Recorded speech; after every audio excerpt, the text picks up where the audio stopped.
미국이 발칵 뒤집혔습니다.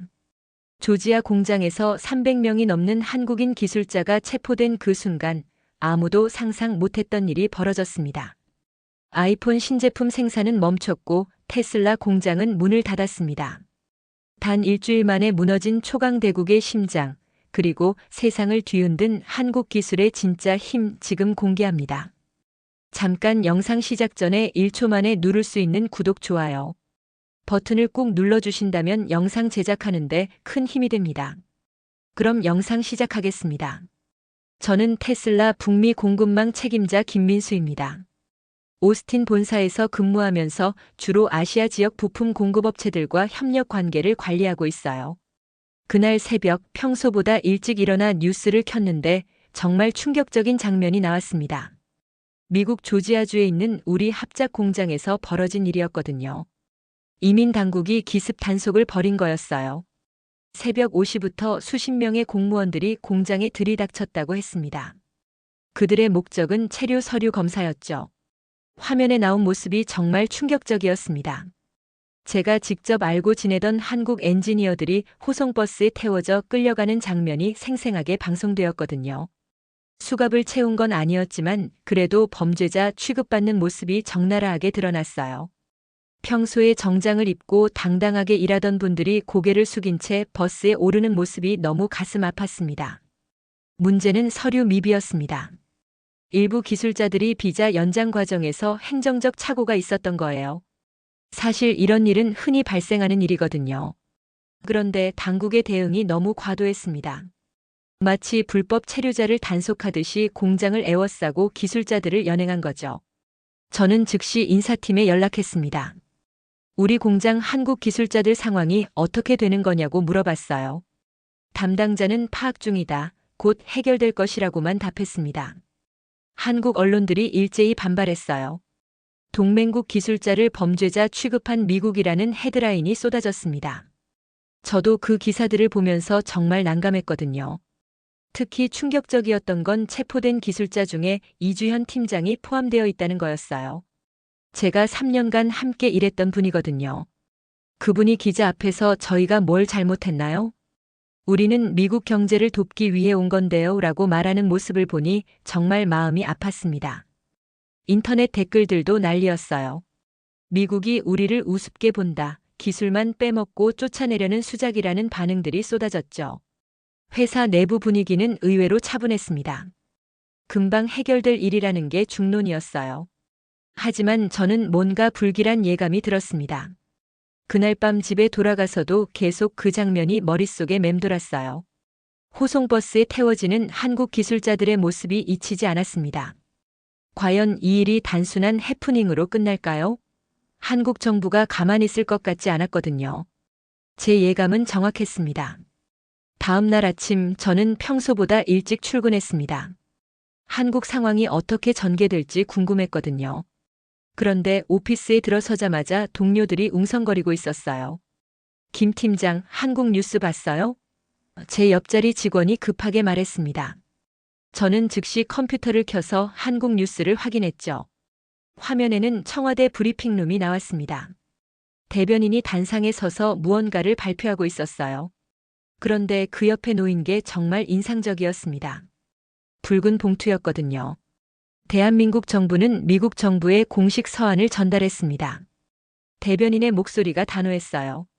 48시간 안에 공식 사과와 재발 방지 약속을 받지 못하면 모든 한국 기술자를 즉시 귀국 조치하겠습니다. 저는 깜짝 놀랐습니다. 이런 강경 대응을 예상하지 못했거든요. 주변 동료들도 마찬가지였어요. 설마 진짜로 다 철수시키겠어? 누군가가 중얼거렸습니다. 점심시간에 워싱턴에 있는 본사 임원진과 화상회의가 있었어요. 저는 상황의 심각성을 설명했습니다. 한국 기술자들 없이는 생산라인 가동이 어렵습니다. 하지만 경영진의 반응은 예상과 달랐어요. 김 팀장, 너무 걱정하지 마세요. CFO가 여유롭게 말했습니다. 한국이 정말 미국 시장을 포기할 리 없어요. 그냥 정치적 쇼일 뿐입니다. CEO도 비슷한 반응이었죠. 우리는 세계 최대 시장이에요. 한국 기업들이 여기서 나갈 수 있겠어요? 며칠 지나면 조용해질 겁니다.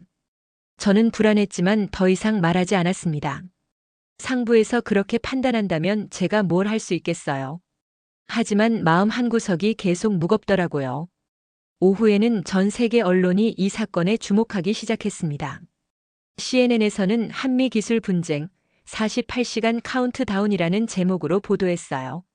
BBC도 아시아 기술 강국의 강경 대응이라며 연일 보도했죠. 저는 개인적으로 이주연 팀장에게 연락을 시도했습니다. 하지만 연결되지 않았어요.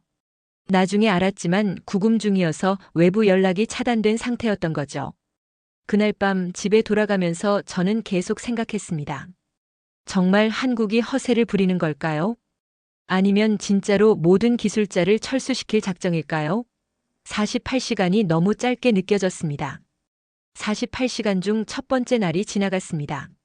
저는 아침 일찍 오스틴 본사 회의실에 앉아 있었어요. 긴급 경영진 회의가 소집된 거였죠. 회의실에는 CEO부터 시작해서 각 부문 책임자들이 모여 있었습니다.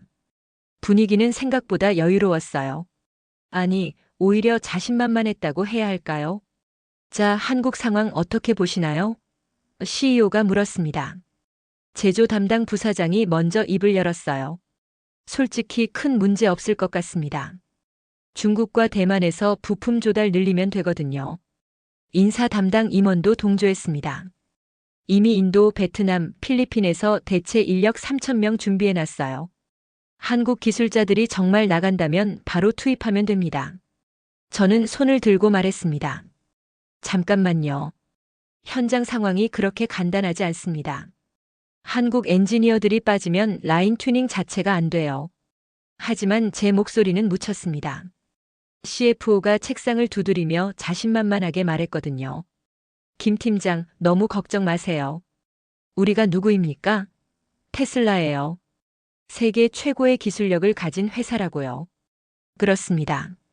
다른 임원이 거들었어요.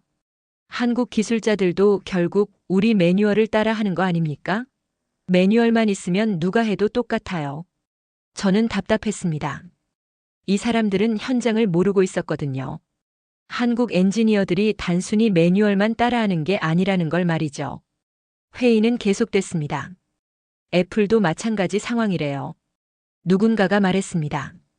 거기서도 한국 기술자 대체 계획 세우고 있다더군요. CEO가 마무리했습니다. 좋습니다. 그럼 이렇게 정리하죠. 한국이 정말 철수하면 준비된 인력으로 즉시 대체합니다. 생산에는 차질 없을 거예요. 회의가 끝나고 저는 제조 현장으로 내려갔습니다. 한국 기술자들과 함께 일하는 미국 직원들에게 상황을 설명했어요. 정말 한국 사람들 다 나가는 거예요? 라인 책임자가 걱정스럽게 물었습니다. 저는 솔직하게 답했죠. 가능성이 높아 보입니다. 그 직원이 고개를 저었어요. 이거 큰일 날 것 같은데요. 이주현 팀장 없으면 3라인 돌릴 사람이 없어요. 저도 같은 생각이었습니다. 하지만 경영진은 이미 결정을 내린 상태였어요. 3,000명의 대체 인력이면 충분하다고 믿고 있었죠. 그날 밤 저는 집에서 시계를 계속 쳐다봤습니다. 48시간 중 24시간이 지나갔어요. 이제 하루밖에 남지 않았습니다. 48시간 데드라인이 끝났습니다. 미국 정부는 끝까지 공식 사과를 거부했어요. 저는 그날 오후 한국 대사관에서 나온 발표를 지켜봤죠. 오늘 자정부로 모든 한국 기술 인력의 미국 내 업무를 중단합니다. 대사의 목소리가 차갑게 울렸어요. 정말로 실행에 옮기는 거였습니다. 저는 급히 오스틴 공장으로 달려갔습니다. 평소 같으면 야간 교대조가 분주하게 움직이고 있을 시간이었거든요. 그런데 공장에 들어서자마자 이상한 점을 느꼈어요. 한국 기술자들이 보이지 않았습니다. 평소에 각 라인을 지키고 있던 이주현 팀장도 김철수 엔지니어도 모두 사라졌어요. 텅 빈 자리가 너무 어색했습니다. 어떻게 된 거예요? 저는 야간 교대 책임자에게 물었습니다. 그가 당황한 표정으로 답했어요. 한국 분들이 모두 짐 싸고 나가셨어요. 말 한마디 없이요. 저는 즉시 중앙 제어실로 뛰어갔습니다. 거대한 모니터에는 각 생산 라인의 상태가 표시되고 있었어요. 그런데 상황이 심각했습니다. 1번 라인 정지, 2번 라인 정지. 담당자가 계속 보고했어요. 지금까지 12개 라인 중 8개가 멈췄습니다. 저는 믿을 수 없었습니다. 왜 갑자기 이런 일이? 담당자가 한숨을 쉬었어요. 한국 기술자들이 없으니까 라인 조정을 못하겠어요. 시간이 지날수록 상황은 악화됐습니다. 저녁 8시경에는 12개 라인이 모두 정지됐어요. 공장이 완전히 멈춘 거죠. 급하게 준비된 대체 인력들이 투입됐습니다. 인도에서 온 엔지니어들이 매뉴얼을 보며 라인을 재가동시키려 했어요. 하지만 결과는 참담했습니다. 불량률이 90%를 넘고 있습니다. 품질 관리팀이 보고했어요. 저는 직접 현장으로 내려가 봤습니다. 컨베이어 벨트 위에는 제대로 조립되지 않은 부품들이 가득했어요. 이게 뭐예요? 저는 인도 엔지니어에게 물었습니다. 그가 당황하며 답했어요. 매뉴얼대로 했는데 계속 에러가 나요. 문제는 매뉴얼에 없는 부분이었습니다. 한국 기술자들이 수년간 축적한 경험과 노하우, 그들만 알고 있던 미세한 조정값들 말이죠. 자정이 넘어서자 상황은 더욱 심각해졌습니다. 대시보드에는 빨간 경고등만 깜빡이고 있었어요. 가동률은 완전히 0%였습니다. 저는 급히 본사에 보고했습니다. 현재 오스틴 공장 완전 정지 상태입니다. 즉시 대책이 필요해요. 하지만 경영진의 반응은 여전히 낙관적이었어요. 하룻밤 문제일 뿐이야. 내일이면 정상화될 거야. 저는 그들이 얼마나 큰 착각을 하고 있는지 알았습니다. 이건 시작에 불과했거든요. 다음 날 아침 저는 일찍 공장에 나갔습니다. 밤새 대체 인력들이 더 투입됐다는 소식을 들었거든요. 정말로 3,000명 규모의 엔지니어들이 도착한 거였어요. 공장 입구부터 북적거렸습니다. 인도, 중국, 베트남에서 온 기술자들이 가방을 끌고 들어오고 있었죠. 인사팀에서는 이제 문제 해결됐다는 분위기였어요. 김 팀장 보세요. 인력은 충분합니다. 인사 담당자가 자신만만하게 말했습니다. 숫자로만 보면 한국 기술자 300명보다 훨씬 많아요. 저는 걱정스러웠지만 일단 지켜보기로 했습니다. 새로운 엔지니어들에게 표준 매뉴얼을 배포하고 교육을 시켰어요. 이론적으로는 문제가 없어 보였습니다. 오전 10시 드디어 생산 라인 재가동을 시도했습니다. 중국에서 온 리 엔지니어가 1번 라인을 맡았어요.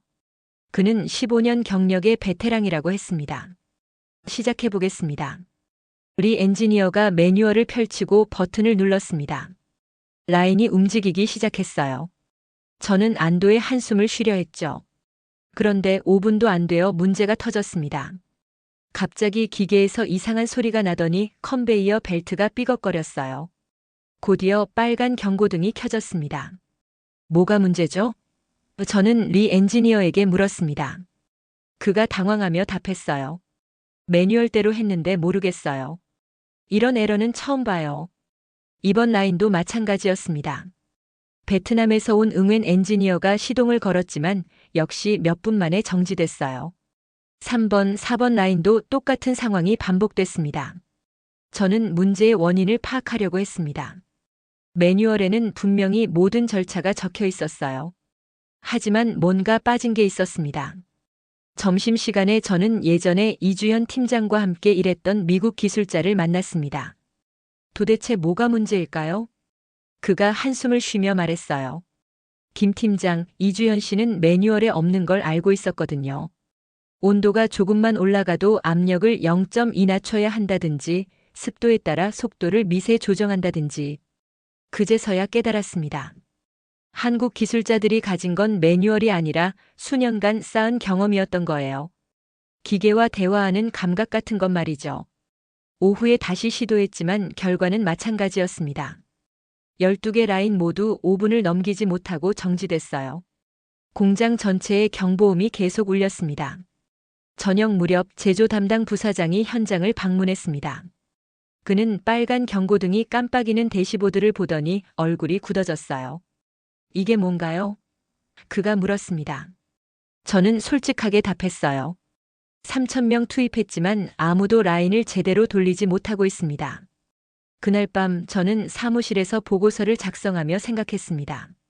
버튼은 눌렀지만 진짜 값을 아는 사람은 이미 떠났구나. 한 주가 지났습니다. 오스틴 공장은 여전히 가동되지 않고 있었어요. 저는 매일 출근해서 빨간 경고등만 바라보고 있었죠. 상황은 점점 더 심각해졌습니다. 가장 먼저 눈에 띈 건 주차장이었어요.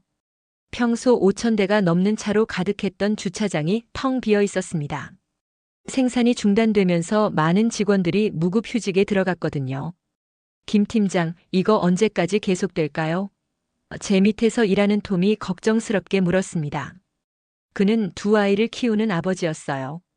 저는 답할 말이 없었습니다. 더 큰 문제는 지역사회였습니다. 공장 주변 한인마트부터 문을 닫기 시작했어요. 한국 기술자들이 모두 떠나면서 단골 손님이 사라진 거죠. 제가 자주 가던 한국 식당 사장님을 만났습니다. 정말 힘들어요. 사장님이 한숨을 쉬었어요. 한국 분들이 매출의 70%였는데 이제 장사가 안 돼요. 일주일 만에 한인 상권 절반이 문을 닫았습니다. 세탁소, 미용실, 카페까지 모두 셔터를 내렸어요. 마치 유령 도시가 된 것 같았습니다. 더 심각한 건 미국 직원들의 반응이었습니다. 공장이 멈추면서 7,000명의 미국인 노동자들이 일자리를 잃게 됐거든요. 그들이 회사 앞에서 시위를 시작했어요. 우리 일자리 돌려달라. 한국 동료들을 다시 데려와. 피켓을 든 노동자들의 외침이 계속 들렸습니다. 저는 그 모습을 보며 가슴이 아팠어요. 특히 기억에 남는 장면이 있었습니다. CNN 기자가 해고된 미국 노동자를 인터뷰하고 있었어요. 30년 경력의 베테랑 직원이었죠. 한국 동료들 없이는 우리도 아무것도 할 수 없어요. 그가 눈물을 글썽이며 말했습니다. 그들은 단순히 부품이 아니라 우리 가족 같은 존재였거든요. 저는 그 인터뷰를 보며 뭉클했습니다. 평소에 이주현 팀장과 농담을 주고받으며 일하던 마이크였거든요. 그가 한국 친구들이 그리워요라고 말하는 모습이 잊히지 않아요. 회사 내부 분위기도 최악이었습니다. 경영진은 여전히 곧 해결될 것이라고 말했지만 현장에서는 절망감이 커졌어요. 매일 손실이 100억 달러씩 쌓여갔습니다. 이대로 가다간 회사가 망해요. 재무팀 직원이 속삭였습니다. 주가도 연일 하락했어요. 투자자들이 등을 돌리기 시작한 거죠. 저는 집에 돌아가는 길에 텅 빈 한인 상가를 지나쳤습니다. 불 꺼진 간판들, 닫힌 셔터들. 몇 주 전만 해도 활기찼던 곳이 폐허처럼 변해 있었어요. 그날 밤 뉴스에서는 테슬라 오스틴 공장 가동 중단 2주째라는 제목이 나왔습니다. 이제 전 세계가 우리 상황을 주목하고 있었어요. 워싱턴에서 변화의 조짐이 보이기 시작한 건 바로 그때였습니다. 3주째 접어들면서 드디어 워싱턴이 움직였습니다. 저는 의회 청문회 생중계를 지켜보고 있었어요. 상원경제위원회에서 긴급 청문회를 연 거였죠. 현재 상황이 어느 정도 심각한지 설명해 주세요. 위원장이 경제부 장관에게 물었습니다. 장관의 대답이 충격적이었어요.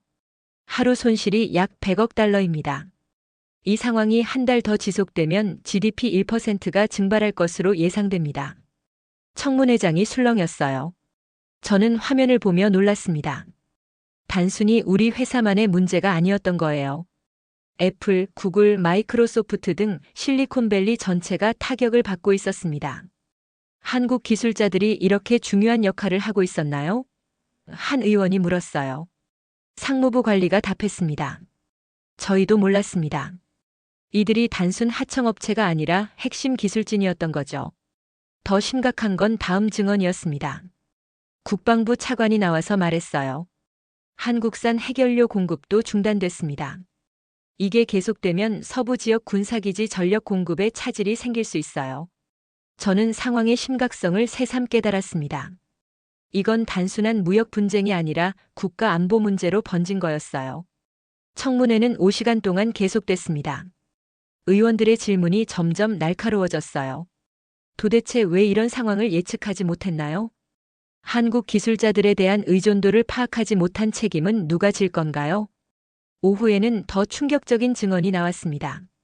경제연구원 원장이 나와서 말했어요. 현재 실업률이 0.8% 상승했습니다. 간접 피해까지 합치면 50만 개 일자리가 위험해요. 저는 이 수치를 듣고 소름이 돋았습니다.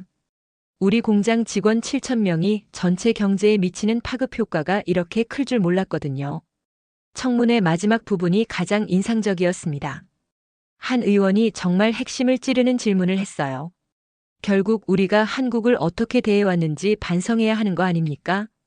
그날 저녁 백악관에서 긴급 기자회견이 열렸습니다. 대통령이 직접 나선 거였죠. 저는 숨을 죽이고 지켜봤어요.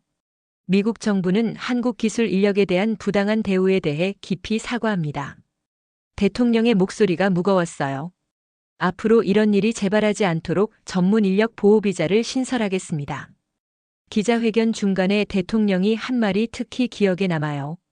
우리는 깨달았습니다. 기술도 중요하지만 그 기술을 다루는 사람이 더 중요하다는 걸 말이죠. 마지막에 대통령이 한마디가 정말 인상적이었습니다. 사람이 진짜 레시피입니다. 우리는 그걸 잊고 있었어요. 그날 밤 한국 뉴스에서는 미국 대통령 공식 사과라는 속보가 나왔어요. 저는 이제야 터널 끝에 빛이 보이는 것 같았습니다. 공식 사과 이후 일주일 만에 첫 번째 한국 기술자들이 돌아왔습니다. 저는 그날 오스틴 공항에서 이주연 팀장을 마중 나갔어요. 한 달 만에 보는 얼굴이었죠. 팀장님 정말 고생 많으셨습니다. 제가 인사하자 이주연 팀장이 씁쓸하게 웃었어요. 이런 일이 있을 줄 누가 알았겠어요. 그래도 이제 다시 시작해보죠. 다음 날 아침 저는 일찍 공장으로 갔습니다. 한 달 동안 텅 비어있던 자리에 한국 기술자들이 하나둘 앉고 있었어요. 정말 반가웠습니다. 하지만 모든 문제가 한 번에 해결되지는 않았어요. 한 달 동안 멈춰있던 장비들이 여기저기 고장 나 있었거든요. 대체 인력들이 무리하게 돌리려다 망가뜨린 부분들이 많았습니다. 이거 완전히 엉망이네요. 이주현 팀장이 3번 라인을 점검하며 한숨을 쉬었어요. 부품 교체부터 해야겠어요. 복구 작업이 시작됐습니다. 한국 기술자들이 하나하나 장비를 점검하고 조정했어요. 저는 그 모습을 지켜보며 새삼 감탄했습니다. 마치 의사가 환자를 진료하는 것 같았거든요. 여기 압력을 0.3 올리고 온도를 2도 낮춰보세요. 이주현 팀장이 지시했습니다. 미세한 조정이었지만 기계 소리가 확실히 달라졌어요. 3일 후 드디어 1번 라인 재가동을 시도했습니다. 저는 중앙 제어실에서 긴장하며 지켜봤어요. 이주현 팀장이 버튼을 눌렀습니다. 컨베이어 벨트가 천천히 움직이기 시작했어요. 5분이 지났습니다. 10분, 20분. 한 달 만에 처음으로 라인이 정상 작동하고 있었죠. 성공입니다. 현장에서 환호성이 터졌어요. 저도 모르게 박수를 쳤습니다. 대시보드의 빨간 경고등이 하나둘 초록색으로 바뀌었어요. 일주일 후에는 12개 라인이 모두 정상 가동됐습니다. 불량률도 예전 수준으로 돌아왔어요. 저는 매일 아침 초록불이 켜진 대시보드를 보며 안도했습니다. 가장 감동적이었던 건 미국 직원들의 반응이었어요. 마이크가 이주연 팀장에게 달려가서 포옹했습니다. 정말 보고 싶었어요. 당신 없이는 일이 안 됐거든요. 공장이 재가동되자 지역사회도 다시 살아났습니다. 한인 마트들이 문을 열고 식당에도 손님들이 돌아왔어요. 주차장도 다시 차들로 가득 찼죠. 한 달 후 CEO가 전체 직원 회의를 열었습니다. 그가 한 말이 정말 인상 깊었어요. 우리는 큰 교훈을 얻었습니다. 한국은 우리의 하청업체가 아니라 심장이었어요. 회의가 끝나고 저는 이주연 팀장과 커피를 마셨습니다. 이번 일로 많은 걸 배웠어요. 제가 말했죠. 사람이 얼마나 소중한지 말이에요. 이주현 팀장이 웃으며 답했어요. 저희도 마찬가지예요. 서로가 얼마나 필요한 존재인지 알게 됐죠. 그날 저녁 저는 초록불이 켜진 대시보드를 마지막으로 한 번 더 바라봤습니다. 그리고 생각했죠. 기술도 중요하지만 결국 사람이 모든 것의 중심이구나. 이곳은 감동 애플 채널입니다. 실제 사건 국제 이슈 인생을 바꾼 감동 실화까지 세상을 울리고 뒤흔든 이야기들을 진솔하게 전합니다. 구독과 좋아요는 더 많은 감동 이야기를 만드는 큰 힘이 됩니다.